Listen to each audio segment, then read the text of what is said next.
അംഗൻവാടിക്ക് സ്വന്തം ഭൂമി നൽകി പഞ്ചായത്ത് അംഗം. പോരുവഴി ഗ്രാമപഞ്ചായത്ത് അംഗം നമ്പൂരേത്ത് തുളസീധരൻ പിള്ളയാണ് ഭാര്യ ശ്രീജ എസ് നായരുടെ പേരിലുള്ള 4 സെന്റ് ഭൂമി അംഗൻവാടിക്കായി നൽകിയത്. വസ്തുവിന്റെ ആധാരം പഞ്ചായത്ത് സെക്രട്ടറിക്ക് കൈമാറി. അംഗൻവാടി കെട്ടിടം പണിയുന്നതിന് സ്വന്തം ഭൂമി ദാനമായി നൽകി പഞ്ചായത്ത് അംഗം. പോരുവഴി ഗ്രാമപഞ്ചായത്ത് അംഗം നമ്പൂരേത്ത് തുളസീധരൻ പിള്ളയാണ് ഭാര്യ ശ്രീജ എസ് നായരുടെ പേരിലുള്ള ഭൂമിയിൽ നിന്ന് 4 സെന്റ് നൽകിയത്. പോരുവഴി പഞ്ചായത്തിലെ 5-ാം വാർഡിലെ 105-ാം നമ്പർ അംഗൻവാടിക്ക് 4 സെന്റ് വസ്തു കാഞ്ഞിരവിള നമ്പൂരേത്ത് തുളസീധരൻ നമ്പറുടെ വീടിനടുത്തായിട്ട് തന്നെ വീടിൻ്റെ ഭാഗം തന്നെ 4 സെന്റ് വസ്തു അംഗൻവാടിക്ക് ദാനം കൊടുക്കുന്നു. 5-ാം വാർഡിൽ 105-ാം നമ്പർ അംഗൻവാടി വർഷങ്ങളായി വാടക കെട്ടിടത്തിലാണ് പ്രവർത്തിക്കുന്നത്.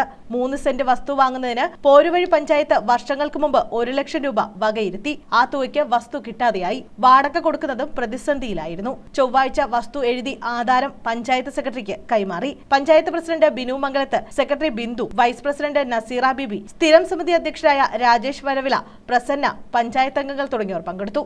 കൊല്ലം ജില്ലയിൽ കുന്നത്തൂർ താലൂക്കിൽ പോരുവഴി വില്ലേജിൽ ഇടക്കാരമുറയിൽ രാജേന്ദ്ര വിലാസം തുളസീധരൻ പിള്ള ഭാര്യ ഗൃഹജോലി 44 വയസ്സുള്ള ശ്രീജ എസ് നായർ കൊല്ലം ജില്ലയിൽ കുന്നത്തൂർ താലൂക്കിൽ പോരുവഴി വില്ലേജിൽ പോരുവഴി ഗ്രാമപഞ്ചായത്തിന് വേണ്ടി ഗ്രാമപഞ്ചായത്ത് അസിസ്റ്റന്റ് സെക്രട്ടറി, കൊല്ലം ജില്ലയിൽ കരുനാഗപ്പള്ളി താലൂക്കിൽ വടക്കംതല വില്ലേജിൽ വടക്കംതല ഈസ്റ്റ് മുറിയിൽ വടക്കംതല ഈസ്റ്റ് PO ശ്രാവണം അജിത് കുമാർ ഭാര്യ പഞ്ചായത്ത് അസിസ്റ്റന്റ് സെക്രട്ടറി 49 വയസ്സുള്ള ബിന്ദു പേർക്ക് എഴുതി കൊടുത്ത ധനയാധാരം. 1.5 വർഷത്തിനകം സ്മാർട്ട് അംഗൻവാടി കെട്ടിടം നിർമ്മിക്കാനും തീരുമാനമെടുത്തു.